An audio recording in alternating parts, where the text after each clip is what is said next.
চাপে পড়ে পদত্যাগ বিজেপি কর্মীর। ষড়যন্ত্রের মায়াজালে জড়িয়ে গোলাঘাটে বিধানসভার মণ্ডল সভাপতি পদ ত্যাগ করলেন রামকৃষ্ণ সাহা।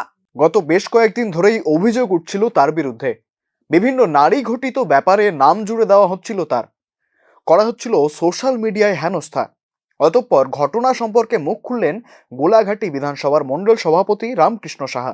তিনি সাংবাদিকদের জানিয়েছেন, আপাতত তার পদ ছেড়ে দিচ্ছেন তিনি। দলের সঙ্গে তিনি রয়েছেন আজীবন, তবে দলে স্বচ্ছতা বজায় রাখতেই তার এই পদক্ষেপ।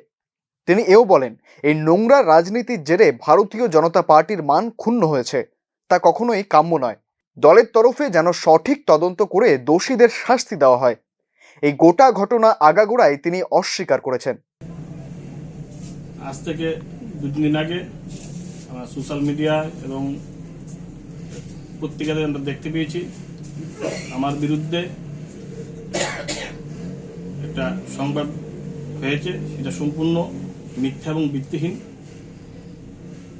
আমি সেই যারা যার সাথে জড়িত ছিল তাদেরকে আমি দীক্ষা জানাই, কারণ এই নোংরা রাজনীতিতে ভারতীয় জনতা পার্টির ক্ষুণ্ণ হয়েছে, সম্মানহানি হয়েছে। তো যেহেতু আমাকে নিয়ে একটা কুৎসা রটা হয়েছে, তো আমি মনে করি যে দলের ঊর্ধ্বে আমি নই, দল সর্বোপরি।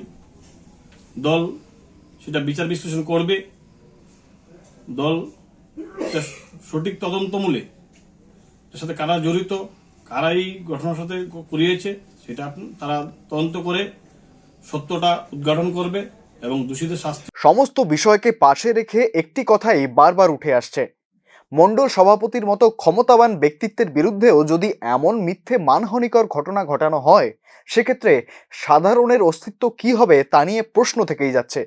যদিও বিজেপির অধিকাংশ কর্মকর্তাদের অভিমত, বিরোধী পক্ষের তরফেই এই ষড়যন্ত্র করা হয়েছে।